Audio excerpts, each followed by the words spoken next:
Hello everyone, myself Pankaj. Welcome to being fish को। इस video में हम लोग current news and affairs of fisheries के बारे में बात करेंगे 21 मई के करंट अफेयर्स के ऊपर। चलिए स्टार्ट करते हैं। First news, CIBA launches India's first home grown fish vaccine on 27th of April 2021. Dr. J.K. Jeena, Deputy Director of ICR, launched Ciba Novavax R that is effective against NNV, nervous necrosis virus. This vaccine is injectable recombinant VNN vaccine and it has declared as safe, effective for fishes such as milkfish, grey mullet and mangrove red snapper. Coming to next news, survival of migrating juvenile salmon depends on stream flow thresholds. A non-linear affective relationship has been developed among survival of salmon and stream flow speed. Okay.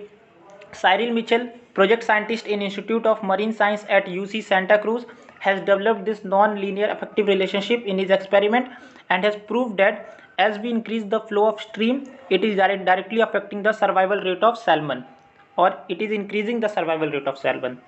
Then coming to next news, going vegan, where sea piracy get it wrong about global fisheries. What is sea piracy? So basically it's a 90-minute documentary streamed on Netflix directed by Ali Tabrizi, in which he requested to stop eating fish. Ali Tabrizi ने बोला कि इस Seaspiracy के documentary के through कि अगर हम लोग फ़िश खाना छोड़ दें और हम लोग वो वीगन यानी कि plant based food product adapt कर ले तो हम लोग ओशन में होने वाले जो भी प्लास्टिक पॉल्यूशन हो रहा है उसको प्रिवेंट कर सकते हैं। लेकिन फिशरीज रिलेटेड साइंटिस्ट ने इसको बिल्कुल गलत माना है और इस मैसेज को भी गलत माना है। फ़िश खाना छोड़ देने से हम लोग कोई भी ओशन में किसी भी तरह के प्लास्टिक पॉल्यूशन को अवॉइड नहीं कर पाएंगे, क्योंकि वो फ़िश खाने से नहीं हो रहे हैं वैसे कोई पॉल्यूशन। ना तो हम लोग प्लास्टिक पॉल्यूशन को अवॉइड कर पाएंगे, ना ही वो क्लाइमेट चेंज जो हो रहे हैं वो फ़िश खाने की वजह से नहीं हो रहे हैं, बल्कि अगर हम लोग फ़िश खा रहे हैं तो कंज्यूम करना ज़्यादा फेवरेबल चीज़ है एज़ कम्पेयर टू नहीं खाने से। तो इस सी पायरेसी के जो ये मैसेज था जो अली तैबरीजी ने दिया, इसको साइंटिस्टों ने रॉन्ग प्रूफ किया है, बिल्कुल गलत तरीके से ये मैसेज दिया गया है। ये डॉक्यूमेंट्री बेसिकली ऐसा माना जा रहा है कि डॉक्यूमेंट्री इसीलिए बनाई गई ताकि ये प्लांट बेस्ड फूड प्रोडक्ट को अडॉप्ट करने के लिए बनाई गई है। Coming to next news, technology to deliver sustainable fisheries. Technology का यूज़ कर रहे हैं सस्टेनेबल फिशरी के लिए। जो टेक्नोलॉजी यूज़ होने वाली है वो है REM, remote electronic monitoring. According to European Union इस टेक्नोलॉजी को यूज़ कर रहा है to focus on robust technology maintaining sustainable environment for future generation. और ये यूज़ होगा VMS के थ्रू, वेसल मॉनिटरिंग सिस्टम के थ्रू यूज़ होगा।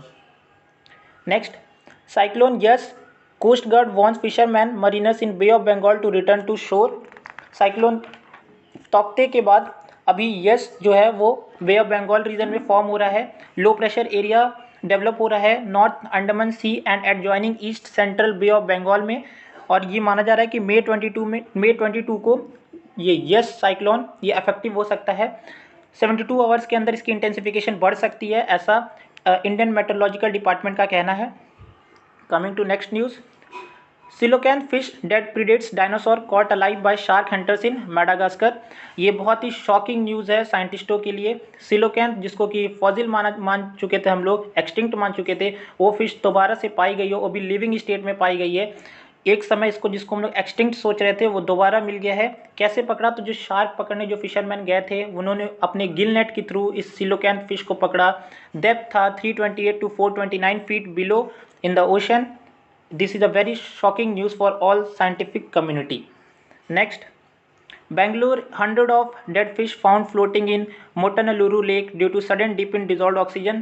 Basically जो भी इंडस्ट्रियल पॉल्यूशन, एफ्लुएंट्स और पेस्टिसाइड्स जो इंडस्ट्री से आ रहे हैं उनकी वजह से sudden drop in oxygen level देखा गया मोटुनेलुरु लेक्स में साउथ बैंगलोर में, जिसकी वजह से 100 ऑफ फिश डेड पाई गई और ऊपर की तरफ फ्लोटिंग पाई गई हैं। Next, demand for powder formulation of fish protein increasing accounting for over 95.4% sales future market inside. तो बेसिकली फिश प्रोटीन पाउडर बनाने पे फोकस हो रही है इंडस्ट्री के द्वारा, खास करके ऑस्ट्रेलिया के द्वारा ये कदम उठाया गया है। इनका कहना है कि जो हम लोग फ़िश कंज्यूम कर रहे हैं उसको क्यों ना, जब हम लोग का मेन एम प्रोटीन ही है तो फ़िश को प्रोटीन पाउडर में एक्सट्रैक्ट करके हम लोग सप्लाई करेंगे कंजम्पशन के लिए ह्यूमंस को। इससे क्या होगा कि डिमांड ज़्यादा बढ़ेगा और यूज़ ज़्यादा होगा ह्यूमंस के थ्रू फिश प्रोटीन का, और डायरेक्ट सप्लाई भी मिल जाएगा। ऐसा क्यों किया गया है? तो ग्रोइंग डिमांड को देखते हुए किया गया है, राइजिंग कार्डियोवैस्कुलर डिजीज़ की केसेस को देखते हुए किया गया है और growing consumption of seafood को देखते हुए ये कदम उठाया गया है कि सी फूड को ना करके बल्कि हम लोग सीधा प्रोटीन एक्सट्रैक्ट करके हम लोग वही सप्लाई करेंगे। अब इसका डिमेरिट क्या हो सकता है, तो एलर्जी हो सकती है, जो प्रोटीन पाउडर से एसोसिएटेड एलर्जी हो सकती है किसी भी ह्यूमन को, प्लस इनकी हाई प्राइस जो है वो इनके डिमांड पे असर कर सकती है। Next, transshipment in the Indian ocean needs management reform. Basically पहले जानते हैं ट्रांसशिपमेंट क्या होता है।